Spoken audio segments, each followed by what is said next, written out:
Hello, beautiful people. Someone asked me if I had a free course.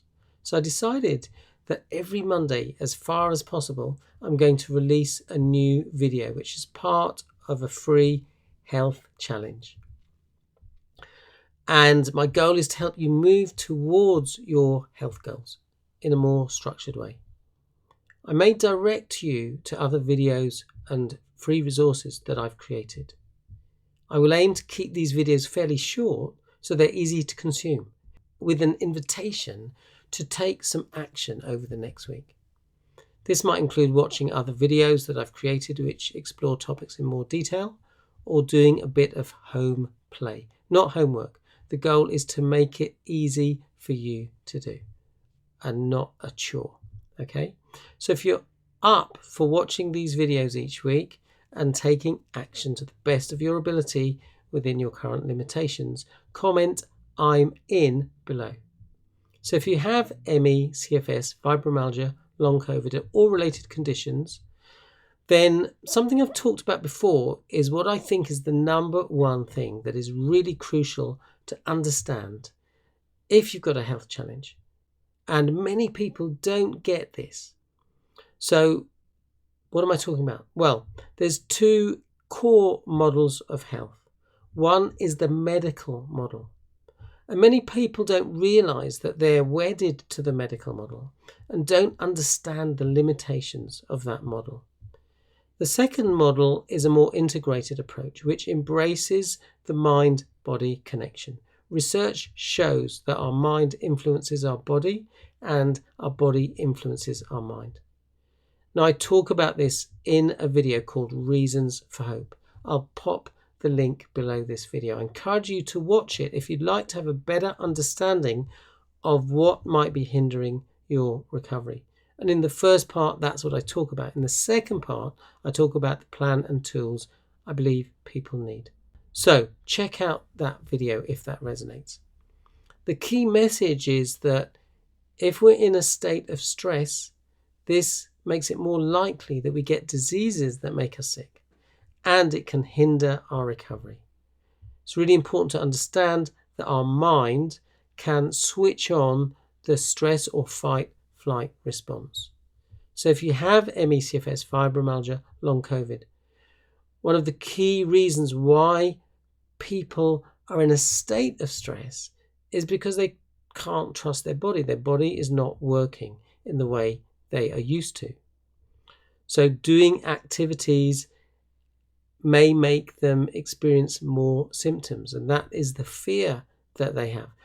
That was me when I had ME, CFS. Now there's a problem here. You have two intelligences. The first is your emotional brain, and the second is your thinking brain. Let's talk a little about the emotional brain. Your emotional brain wants you to be safe.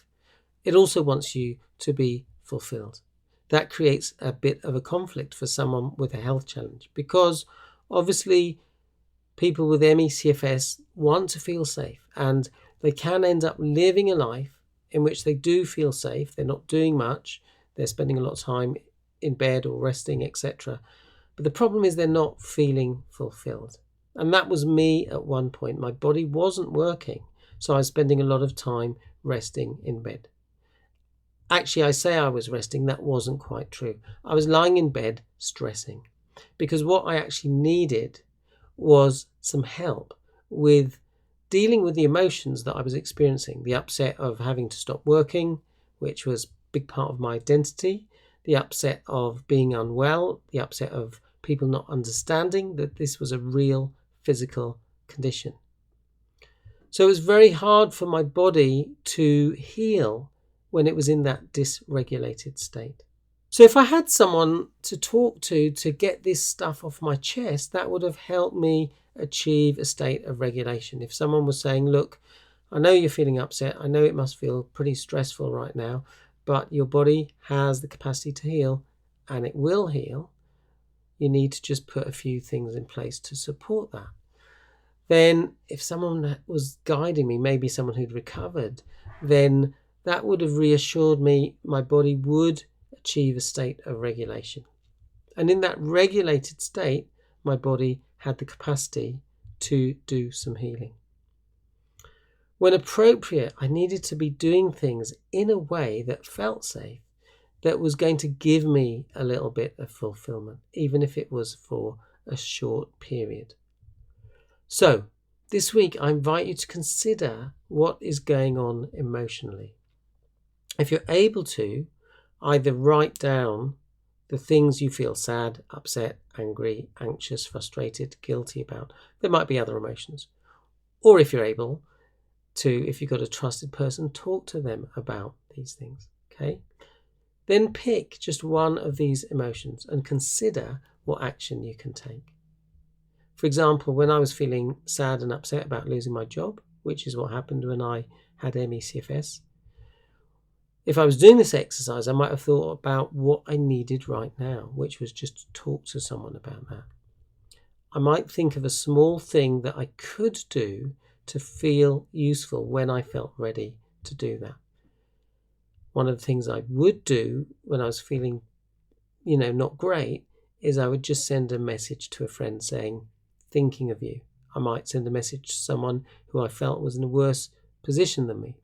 If I felt upset about someone's behavior, something someone had said, maybe they were being inconsiderate about people with a health challenge, I might consider what action I needed to take.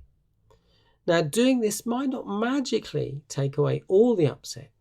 Consider your emotional brain wants you to listen and take action. And when it knows you're listening and taking action to the best of your ability, you will experience discharge of emotions. So, to recap, some Homeplay for you. Number 1, watch the video Reasons for Hope Part 1 if you'd like to have a better understanding of what may be hindering your recovery. Number 2, write down the emotions you're feeling right now. If you're feeling some positive emotions, happiness, joy, love, that's great, but pay attention to what other emotions you might be feeling that might be generating some stress in your body. Step 3, consider what action you need to take right now. Consider what you need right now. Number 4, if you're up for watching these weekly videos of this mini health challenge, comment I'm in. Remember, I'll release them each Monday, as far as is possible.